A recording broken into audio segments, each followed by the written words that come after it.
जय हिंद स्टूडेंट। आज हम क्लास 12 केमिस्ट्री का चैप्टर 2 वैद्युत रसायन को समझेंगे, जिसमें हमारा टॉपिक रहने वाला है विद्युत विशिष्ट चालकता।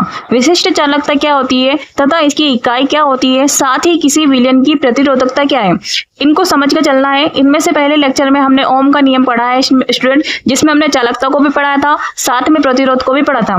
तो प्रतिरोध का व्युत्क्रम ही क्या कहलाता है, हमारी चालकता कहलाती है। लेकिन विशिष्ट चालकता आपका विशिष्ट प्रतिरोधकता व्युत्क्रम होता है। क्या होता है? विशिष्ट प्रतिरोध का क्या होता है? व्युत्क्रम होता है। ध्यान रखिएगा, प्रतिरोधकता जो आपको दूसरा नाम विशिष्ट प्रतिरोध है, तो इसमें आपको कंफ्यूज नहीं होना चाहिए। कुछ बच्चों को हमेशा सोचते हैं कि मैम हमारे बुक में तो विशिष्ट प्रतिरोध देके ही रखा, ये प्रतिरोधकता शब्द कहाँ से आ गया, हमने पढ़ा ही नहीं। और वहाँ चीज सेम, वो वही चीज क्या है, सेम है, सब कुछ लिखा है, लेकिन वहाँ ये हेडिंग नहीं मिल रहा है। तो इसमें आप लोग परेशान नहीं होना है, ठीक है। प्रतिरोधकता को रो से प्रेजेंट करते हैं। किससे प्रेजेंट करते हैं? रो से प्रेजेंट करते हैं, जिसका दूसरा नाम क्या होता है? विशिष्ट प्रतिरोध। विशिष्ट प्रतिरोध का व्युत्क्रम ही विशिष्ट चालकता कहलाती है स्टूडेंट। अब विशिष्ट प्रतिरोध को समझने के लिए सबसे पहले थोड़ा सा प्रतिरोध के कॉन्सेप्ट को क्लियर करके चलना है। तो प्रतिरोधकता क्या होती है, इसको देखते हैं हम। का कॉन्सेप्ट है क्या बच्चों, जैसे कि मैं मान के चलती हूँ कि एक हमारे पास क्या है, चालक तार है। क्या है? चालक तार है, जो इस चालक तार में विद्युत धारा प्रवाहित की जाती है। क्या है? मेरे पास एक चालक तार, ठीक है स्टूडेंट। अब ये चालक तार दे रखा है, इस चालक तार में विद्युत धारा प्रवाहित की जाती है। तो विद्युत धारा कब प्रवाहित होगी स्टूडेंट? जब इसमें क्या होगा, इलेक्ट्रॉन बहेंगे। क्या बहेंगे इसमें? जब इसमें इलेक्ट्रॉन बहेंगे तब जाके इसमें क्या होगी, विद्युत धारा प्रवाहित होगी। तो इलेक्ट्रॉन जब बहने लग जाएंगे तो इसके प्रवाह की दर को हम क्या बोलते हैं? विद्युत धारा। क्या कहते हैं? विद्युत धारा कहते हैं। अब कैसे मान के चलती हूँ कि इसमें इलेक्ट्रॉन बह रहा होता है, लेकिन अचानक यहाँ पर कोई प्लस चार्ज वाला आ जाए तो इलेक्ट्रॉन प्लस की ओर क्या होगा, आकर्षित हो जाएगा। कहीं ना कहीं इस प्लस की ओर आकर्षित होगा, और यह इलेक्ट्रॉन के बीच में टक्कर हो जाए तो कहीं ना कहीं इलेक्ट्रॉन की गति करना थोड़ा सा, मतलब उतना तेजी से गति नहीं कर पाएगा, जिससे कि इलेक्ट्रॉन का प्रवाह थोड़ा धीमा हो जाएगा। क्या होगा? जिससे इलेक्ट्रॉन का प्रवाह थोड़ा धीमा होगा और यह धारा में रुकावट आएगा। क्या आएगा? इसकी धारा में रुकावट आएगी। यही आपका प्रतिरोध है। जैसे कि आप लोग पढ़ते हैं कि इलेक्ट्रॉन मुक्त अवस्था में या मुक्त इलेक्ट्रॉन किसी भी चालक तार पर धारा बहती है। क्या बहती है? धारा बहती है। तब वहां इलेक्ट्रॉन के कारण होता है। किसके कारण होता है? इलेक्ट्रॉन के कारण होता है। वो मुक्त इलेक्ट्रॉन के कारण ये मुक्त इलेक्ट्रॉन होता है। क्या ये, जैसे कि मान के चलते कोई परमाणु है, नाभिक है, जैसे कि मान के चलती है कोई परमाणु है, ये नाभिक है, ठीक है। इस नाभिक के चारों ओर क्या लगते हैं? इलेक्ट्रॉन पाए जाते हैं। हम जानते हैं इस नाभिक के चारों ओर क्या पाए जाते हैं? इलेक्ट्रॉन पाए जाते हैं, ठीक है। क्या पाए जाते हैं? इलेक्ट्रॉन पाए जाते हैं। वृत्ताकार मार्ग में इलेक्ट्रॉन घूमते हैं। ये दे रखा है हमारा। तो स्टूडेंट जो दे रखा है, ये नाभिक के चारों ओर ना कि वृत्ताकार पथ पाए जाते हैं, और कह सकते हैं इनमें इलेक्ट्रॉन क्या पाए जाते हैं? इसमें इलेक्ट्रॉन पाए जाते हैं। क्या पाए जाते हैं? इलेक्ट्रॉन पाए जाते हैं। वो भी किस वृत्ताकार मार्ग में घूमते हैं। तो जो इनके भाइतम कक्ष में जो इलेक्ट्रॉन होते हैं, मतलब भाइतम कोष में जो इलेक्ट्रॉन होते हैं, उनका नाभिक से थोड़ा आकर्षण क्या होता है? कम होता है। क्या होता है? इससे नाभिक से आकर्षण कम आकर्षण होने के कारण इन इलेक्ट्रॉनों को मुक्त इलेक्ट्रॉन कहते हैं। क्या कहते हैं? इन इलेक्ट्रॉनों को मुक्त इलेक्ट्रॉन कहते हैं, क्योंकि वे इतना आकर्षित नहीं होते हैं और इन्हीं का प्रभाव होता है। जब मान लीजिए इलेक्ट्रॉन आपस में टक्कर के कहीं गए, क्या है, टक्कर कर ही गए, तो अनियमित रूप से गति करने लगेंगे। टकरा गए तो क्या हो गया? अनियमित रूप से गति करने लग गए। तो एक ही दिशा में गति नहीं कर रहे, तो वहां आपका अवरोध होता है। क्या होता है? अवरोध होता है। जब चालक तार के द्वारा दी गई चालक तार के अंदर ही ये जब सब होता है, यानी विद्युत धारा का मार्ग में जो अवरोध पैदा होता है, तो वहां आपका प्रतिरोध कहलाता है। क्या कहलाता है? प्रतिरोध कहलाता है स्टूडेंट। प्रतिरोध यानी धारा के प्रभाव में रुकावट। क्या है? धारा के मार्ग में रुकावट ही आपका प्रतिरोध कहलाता है। कुछ अलग से नहीं है। प्रतिरोध क्या है? तो धारा के मार्ग में जो रुकावट है। अब ये प्रतिरोध क्या होता है स्टूडेंट? क्या होता है कि ये प्रतिरोध क्या होता है? क्या धारा के मार्ग में रुकावट। अब ये प्रतिरोध किन किन चीजों पर निर्भर करता है? तो प्रतिरोध दो चीजों पर निर्भर करता है मुख्य रूप से निर्भर करता है। तो कह सकते हैं कि एक तो चालक तार पर, क्या है, एक तो चालक तार पर, ठीक है, एक चालक तार की लंबाई पर कितनी लंबाई है, और दूसरा उसका अनुप्रस्थ काट, इसका क्षेत्रफल कहलाता है। क्या कहलाता है? इसका क्षेत्रफल कहलाता है। जैसे कि मैं मान के एक डायग्राम पे बताती हूँ आपको। हमारा प्रतिरोध दो चीजों पर निर्भर करता है। मुख्य रूप से जो निर्भर करता है वो पहला कौन सा है? चालक तार की लंबाई। क्या है? चालक तार की लंबाई।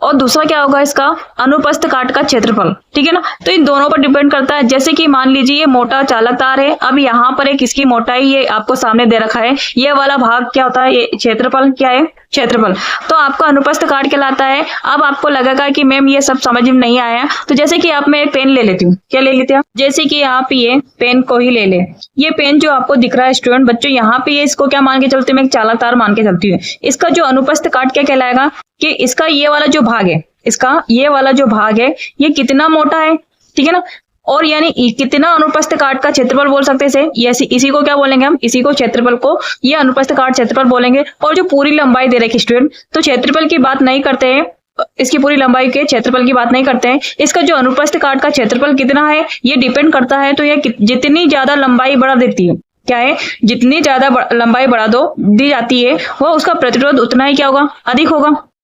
जैसे कि याद रखिए स्टूडेंट, प्रतिरोध जितना ज्यादा अधिक होगा उतना ही क्या होगा, इसकी चालक तार को प्रतिरोध होता है, ठीक है। कह सकते हैं कि प्रतिरोध उतना अधिक होगा, याद रखिए, यदि लंबाई जितना अधिक होगा, क्या है, जितना अधिक लंबाई होगा इसका उतना ही प्रतिरोध उसका क्या होगा, अधिक होगा। तो किसी भी चालक तार का जो प्रतिरोध होता है उसके लंबाई के क्या होता है, समानुपाती होता है, और यही प्रतिरोध के क्षेत्रफल के व्युत्क्रमानुपाती होता है। यदि ये ज्यादा मोटा है तो क्या है, यदि ये ज्यादा मोटा है तो बच्चों प्रतिरोध कम होगा, और ज्यादा मोटा है तो धारा ज्यादा बहेगी। सिंपल है, दोनों को मिला के दिया जाए तो ये समानुपाती इसके किसका होता है, L/R, जो समानुपाती होता है L/E के हो जाता है, ठीक है। तो इसके लिए लेके चलते हैं, जैसे कि R क्या होता है मेरा, प्रतिरोध के समानुपाती लंबाई, ठीक है ना, दे रखा है। तो यहाँ पे हमारा इक्वेशन बन जाएगी R समानुपाती L/A, क्या बन जाएगा, R/A। तो जहाँ पे स्टूडेंट क्या दे रखा है आपका कि देखा लिखा है कि हमने R समानुपाती L/A हो जाता है, और समानुपाती हटाने के लिए हम एक नियतांक लेते हैं, क्या लेते हैं, एक नियतांक लेते हैं। जहाँ पे L/A हो जाता है, क्या हो जाता है, L/A हो जाता है, तो रो एक आपका एक जो रो L/A हो जाता है, और रो एक आपका नियतांक है, क्या है, नियतांक है, जिसे विशिष्ट प्रतिरोध का प्रतिरोधकता कहते हैं। जैसे कि दे रखा है आपका, लिख सकते हैं हमारा R बराबर क्या जाएगा हमारा, रो L/A, ठीक है। जहां पे ये रो दे रखा है यहाँ प्रतिरोध का क्या है, नियतांक होता है, ठीक है, और यही नियतांक क्या कहलाता है, हमारा विशिष्ट प्रतिरोधकता कहते हैं, ठीक है। तो यहाँ से जो दे रखा है रो के बराबर हो जाता है, किसके बराबर हो जाता है, रो के बराबर हो जाता है। रो का हम पक्षांतर करते हैं, तो रो का पक्षांतर करेंगे तो क्या हो जाएगा, रो बराबर हो जाएगा आपका RA बटे में क्या हो जाएगा आपका L, ठीक है। तो ये इसके पक्षांतर करने पर ये इसके बराबर हो जाता है। तो स्टूडेंट हम देख सकते हैं कि पक्षांतर करेंगे तो RA बटे L हो जाएगा, ठीक है। यहीं पे रो आपका बच्चों विशिष्ट प्रतिरोध, ये प्रतिरोधकता कहलाता है। फिर से समझिएगा, जो आपका प्रतिरोध होता है वे दो लंबाई पर, क्या है, लंबाई पर यदि लंबाई बढ़ा दी जाए तो प्रतिरोध बढ़ जाएगा, मतलब जितना ज्यादा चालक तार की लंबाई होगी उसका प्रतिरोध भी उतना अधिक होगा। जो आपका सीधा चालक तार पर प्रतिरोध होता है जो लंबाई के क्या होता है, समानुपाती होता है, और अगर क्षेत्रफल के व्युत्क्रमण होता है, किसके व्युत्क्रमण होता है, या क्षेत्रफल के व्युत्क्रमानुपाती होता है, ठीक है। दोनों को ही मिला दे तो बच्चों यहाँ R समानुपाती, ठीक है, R के समानुपाती L/A होगा, क्या होगा, R के समानुपाती L/A होगा, ठीक है। और यदि समानुपाती का चिन्ह को हटाने के लिए क्या लेते हैं हम, रो एक स्थिरांक लेते हैं। तो यहाँ पे हमारा समीकरण बन जाएगा R बराबर रो L/A, और अगर रो के हम बराबर लिखे इसको तो रो बराबर RA बटे L। क्लियर आपको, तो यही क्या कहलाता है, हमारा विशिष्ट प्रतिरोध कहलाता है। आपको प्रतिरोधकता क्लियर है। प्रतिरोधकता क्या होती है कि किसी विलयन में दो इलेक्ट्रोड लगाकर धारा प्रवाहित करने पर धात्विक चालकों के समान ही लंबाई के समानुपाती तथा अनुप्रस्थ काट के क्षेत्रफल के व्युत्क्रमानुपाती होता है। तो अर्थात हमारा क्या है, R समानुपाती L/A, ठीक है। तो R समानुपाती के चिन्ह घटाने के क्या लेते हैं हम, रो एक स्थिरांक लेते हैं, जहां पर दे रखा है R बराबर रो L/A, ठीक है। तो यहाँ पे हम रो के पक्षांतर करेंगे तो क्या दे रखा है, रो बराबर R इंटू A बटे L, ठीक है स्टूडेंट। तो प्रतिरोधक की जो इकाई है स्टूडेंट, हम इसको भी समझ लेंगे। क्या सब पहले इसके पहले देख लेंगे इसका मात्रक क्या होता है।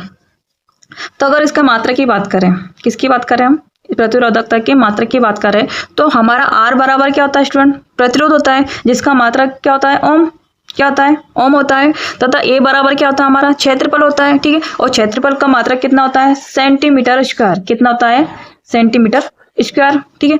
अगर हम इसकी बात करें, हमारा L दे रखा है, L क्या है, हमारा लंबाई, ठीक है। लंबाई का मात्रक क्या होता है, हमारा सेंटीमीटर होता है, क्या होता है, सेंटीमीटर। तो ठीक है, तो 1 सेंटीमीटर से 1 सेंटीमीटर कट जाता है तो बचता क्या हमारा, ओम सेंटीमीटर, क्या बचेगा, ओम सेंटीमीटर, ठीक है स्टूडेंट। अगर इसको हम अंग्रेजी में, इंग्लिश में कैसे लिखते हैं, इसको इंग्लिश में लिखते हैं ओम सेंटीमीटर, ठीक है स्टूडेंट। आपको क्लियर करके चलना है इंग्लिश में कैसे लिख सकते हैं इसको, ओम सेंटीमीटर, और इसका मात्रक क्या है, प्रतिरोध का मात्रक क्या होता है, ओम सेंटीमीटर। ठीक है, तो अब यहाँ से इसी को क्या बोलते हैं, प्रतिरोध की विशिष्ट प्रतिरोध का इकाई भी कहते हैं स्टूडेंट। इसको हम और सिंपल परिभाषा में बताऊंगी आपको, क्योंकि आपने लिखा ही है कि हमारा रो बराबर क्या है, जैसे कि यहाँ पे दे रखा है, रो बराबर क्या है,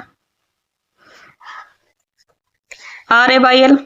ठीक है, तो अब यहाँ चालक तार को लेकर रखा था, क्या लेकर रखा था, एक चालक तार को लेकर रखा था स्टूडेंट। यहाँ पर ये जो चालक तार दे रखा है, इस चालक तार को लेकर रखा था, तो यहाँ पे ना इसका अनुप्रस्थ काट का क्षेत्रफल, ये आपका लंबाई क्या है, L। क्या है लंबाई, क्या इसकी है, L दे रखी स्टूडेंट। तो यहाँ पे आपको जो देख के चलते हैं कि L लंबाई है, तो यहाँ पे L बराबर कितना है, 1 सेंटीमीटर। कितना है, L बराबर कितना है, 1 सेंटीमीटर दे रखा है आपका। ये क्या है, क्षेत्रफल, 1 सेंटीमीटर क्षेत्रफल। ठीक है, अब देखते हैं इसका कि ये 1 सेंटीमीटर बच्चों आपको दिख रहा है कि यहाँ पे क्या L सेंटीमीटर हो जाएगा, तो क्षेत्रफल जो दे रखा है बच्चों आपको पता है कि 1 सेंटीमीटर के भीतर है, तो यहाँ पे कितना हो जाएगा, 1 सेंटीमीटर स्क्वायर। कितना, 1 सेंटीमीटर स्क्वायर। ठीक है, इसे P लिख देते हैं यहाँ पर, ये क्षेत्रफल के लिए। तो आगे देखो बेटा क्या होता है इसमें कि यहाँ पे दे रखा है हमारा 1 सेंटीमीटर स्क्वायर है, तो रो का बराबर कितना होगा हमारा, तो हम लिख सकते हैं कि रो बराबर हमारा कितना होगा, R/1, क्योंकि इसके बराबर लिखेंगे, क्षेत्रफल के बराबर है हमारा प्रतिरोध। ठीक है, तो यहाँ पे रो बराबर क्या हो जाएगा हमारा, R, और यहाँ पे लिख सकते हैं हम R/1 भी लिख सकते हैं। ठीक है, तो यह बांटा गया एक तारों के दे रखा है, तो यहाँ पे हमारा क्या बन जाएगा, R का मतलब, कहने का मतलब है कि स्टूडेंट ये आपका क्या हो जाता है, तो क्या होगा, रो बराबर क्या हो जाएगा आपका R, ये दोनों इसके प्रतिरोध और रो के दोनों का क्या जाता है, बराबर हो जाता है। क्या जाता है, बराबर हो जाता है। तो स्टूडेंट अब देखना आप, यहाँ पे कहने का मतलब ये है कि जो विशिष्ट प्रतिरोध है एक प्रतिरोध के ही बराबर होता है। क्या होता है, जो विशिष्ट प्रतिरोध है वह प्रतिरोध के बराबर होता है, लेकिन कब, जब चालक तार की जो लंबाई है, क्या है, जब दो चालक तार की जो लंबाई है और वो इकाई और पृष्ठ काट का जो क्षेत्रफल, दो एक ही स्थिति में, क्या है, दो इसी एक जो दे रखा है, एक दो ही इसी स्थिति में कह सकते हैं कि यदि इसका आयतन निकाले, क्या निकाले, यदि इसका आयतन निकाले, तो इसका आयतन बराबर कितना होता है, लंबाई इंटू चौड़ाई इंटू क्या हो जाता है, ऊंचाई। ठीक है, तो ये किसके बराबर होता है, 1 इंटू 1 के। ठीक है, तो यहाँ पे क्या जाएगा, 1 सेंटीमीटर क्यूब, क्या जाएगा, 1 सेंटीमीटर क्यूब। तो जरा देखिएगा इसमें तो दे रखा है, अगर इसकी मैंने आयतन निकाला तो आयतन का सूत्र आपको समझ आएगा, क्या होगा, लंबाई इंटू चौड़ाई इंटू ऊंचाई। तो हमारा जो क्षेत्रफल दे रखा है, क्या है, क्षेत्रफल दे रखा है, लंबाई इंटू चौड़ाई और क्षेत्रफल का मान 1 है। ठीक है, तो ऊंचाई का मान भी कितना होगा, 1 हो जाएगा। तो टोटल आपका कितना आएगा, 1 कितना जाएगा, 1 सेंटीमीटर क्यूब हो जाएगा। तो स्टूडेंट प्रतिरोध वही होगा जो विशिष्ट प्रतिरोध हो, क्या होगा, प्रतिरोध क्या होगा आपका। तो इसकी प्रतिरोध को और जैसे आसानी से समझ सकते हैं कि किसी विलयन की प्रतिरोधकता 1 घन सेंटीमीटर प्रतिरोध की क्या होती है, बराबर होती है। क्लियर होगा। उसके बाद हम बात करते हैं विशिष्ट चालकता। विशिष्ट चालकता क्या होती है स्टूडेंट मेरी, विशिष्ट चालकता। तो स्टूडेंट हमारी विशिष्ट प्रतिरोधकता क्या होती है, विशिष्ट चालकता क्या होती है कि किसी विद्युत अपघटित चालक पदार्थ के विलयन की प्रतिरोधकता व्युत्क्रम इसकी विशिष्ट चालकता कहलाती है। अथवा इसकी सेकंड परिभाषा क्या देखिए, किसी विलयन की विशिष्ट चालकता उसके 1 घन सेंटीमीटर विलयन की चालकता होती है, या विशिष्ट प्रतिरोध का P मतलब रो का व्युत्क्रम होता है। इसे ग्रीक लेटर कप्पा से द्वारा व्यक्त किया जाता है। यह आपको क्लियर होगा विशिष्ट चालकता का, क्योंकि आपने पढ़ा ही है कि 1 घन सेंटीमीटर जो 1 घन हो जो विलयन की प्रतिरोध या प्रतिरोधकता कहलाती है। ऐसे आप चालकता की परिभाषा दे सकते हैं कि किसी विद्युत अपघट्य में 1 घन सेंटीमीटर विलयन की चालकता उसकी विशिष्ट चालकता कहलाती है। सिमिलर है बच्चों, हमने कहा है कि प्रतिरोध का व्युत्क्रम चालकता कहलाता है, लेकिन विशिष्ट प्रतिरोध का व्युत्क्रम विशिष्ट चालकता कहलाता है। वैसे आसानी से आपको समझ आ गया होगा कि चूंकि आपने पढ़ा ही है कि बच्चों चालकता के बारे में, प्रतिरोध का व्युत्क्रम में जो C का मान होता है, क्या है, जो C का मान होता है, तो क्या होता है प्रतिरोध का व्युत्क्रम होता है, तो हमारा C बराबर क्या आ जाएगा, 1/R। ठीक है, तो ये प्रतिरोध का व्युत्क्रम होता है। तो इसी प्रकार बच्चों हम इसी प्रकार से बच्चों यहाँ पर हम कह सकते हैं कि इसे कप्पा की बात करें, किसकी बात करें, कप्पा क्या हमारा C। इस कप्पा से बच्चों विशिष्ट प्रतिरोध का व्युत्क्रम है। यदि बच्चों के विशिष्ट प्रतिरोध का मान कितना होगा, तो यहाँ पे कितना होगा हमारा RA, क्या दे रखा है, RA/L दे रखा है, और L को आप ऊपर लिख सकते हैं, क्या लिख सकते हैं, ऊपर लिख सकते हैं। तो जरा देखिएगा हमारा मान चलेगा K, कप्पा से प्रेजेंट करा था, ये देखा था 1/ρ। ठीक है, तो इसको हम ऊपर ले जाएंगे तो क्या बन जाएगा हमारा समीकरण, K बराबर 1/RA/L। ठीक है, बराबर क्या हो जाएगा आपका एल बाई आर है, क्या हो जाएगा एल बाई आर है। तो यहाँ पे जो दे रखा है आर है आपका विशिष्ट प्रतिरोध है, और फॉर्मूला जो दे रखा है स्टूडेंट, ज़्यादा कुछ की जरूरत नहीं है कि यहाँ आप ऐसे भी इसको समझ सकते हैं कि यहाँ पे दे रखा है के बराबर क्या है 1 बाई आर, ठीक है, इंटू इसके मल्टीप्लाई में कर लो आप इसको एल बाई ए। तो यहाँ पे कप्पा बराबर क्या हो जाएगा एल बाई ए, और इंटू में क्या जाएगी आपकी चालकता, क्या जाएगी चालकता। आप देख सकते हैं एल बराबर क्या जाएगी आपकी चालकता जाएगी। जरा देखिएगा इसमें कि जो एल बाई ए दे रखा है एक सेल स्थिरांक है, क्या है इसमें जो एल बाई ए दे रखा है ये क्या है एक सेल स्थिरांक है। और जहां पे हम कह सकते हैं कि तो मान के इसमें सेट जो सेल स्थिरांक है वहाँ चालकता या इसके विशिष्ट चालकता विशिष्ट प्रतिरोध का व्युत्क्रम ये विशिष्ट चालकता कहलाते हैं। जैसे कि हमने कहा कि एक घन सेंटीमीटर विलियन की प्रतिरोधकता या विशिष्ट प्रतिरोध है, और ऐसे ही घन सेंटीमीटर विलियन को उसकी चालकता की विशिष्ट चालकता कहते हैं, ठीक है ना। तो इसके लिए फॉर्मूला क्या बन जाएगा स्टूडेंट, तो चालकता बराबर क्या हो जाएगा आपका सेल स्थिरांक, क्या हो जाएगा चालकता बराबर क्या है सेल स्थिरांक, ठीक है, और इंटू में क्या जाएगी आपकी चालकता।